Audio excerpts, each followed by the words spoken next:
Et Cindy, c'est plusieurs facettes. Hein. Et Cindy professeur, c'est un autre Cindy. Et Cindy comédien, c'est un autre Cindy. Et Cindy humoriste, c'est un autre Cindy. Et Cindy n'est pas saisissable. Et Cindy Mindia, c'est l'hilarité qui émane de la morphologie d'un individu dont on a l'impression qu'il a été bâti pour faire rire, pour susciter le divertissement. On n'avait pas besoin d'attendre que Cindy Mindia ouvre la bouche pour proférer des mots comiques. On n'avait pas besoin d'attendre qu'il exécute un jeu ou un geste.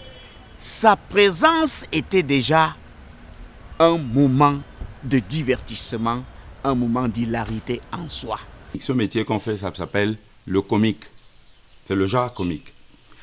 Il peut avoir un cinéma comique, il peut avoir un théâtre même comique.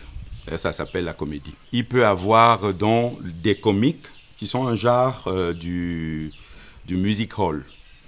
Même si en fait ici il n'y a pas de music hall. Le music hall chez nous c'est les mariage halls, quoi. On essaye de vivoter en animant les cérémonies ici et là. C'est des gens qui sont en mesure de chanter, de faire des monologues, des sketchs, des choses comme ça, ou des duos, ou même parfois d'aller au théâtre. C'était un grand comique, un comédien et aussi, il faut le dire, un humoriste. Parce qu'un humoriste, c'est pas un métier être humoriste. C'est pas un métier. C'est comme on dit, il est poète. C'est pas un métier d'être poète. Voilà, on peut dire qu'on est écrivain, mais lui, il avait de l'humour qu'il alliait au comique qu'il faisait pour créer ses spectacles. Bien de prétendus humoristes n'en sont pas parce que l'humour, c'est un état d'esprit qu'il a développé. Son humour, c'était plein de fantaisie, plein d'intelligence. C'est quelqu'un qui ne se prenait pas au sérieux. Il a beau se moquer des gens, mais il avait beaucoup d'autodérision. Je crois que Cindy Mindia avait été créé par le créateur justement pour animer.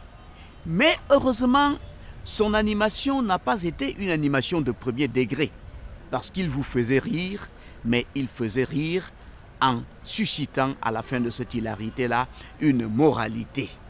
Quelqu'un qui faisait de l'humour sans forcer, parce qu'il y en a qui le font en forçant, on sent bien qu'ils sont en train de grossir les traits, qu'ils sont en train de forcer leur propre personnalité. Lui, il le faisait de manière naturelle.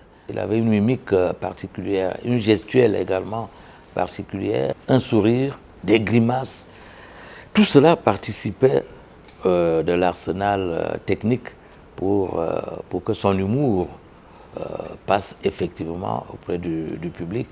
Et cela donnait l'impression d'un humoriste naturel, normal, qui parle, qui rit, qui s'exprime, qui fait des gestes sans forcer quoi que ce soit.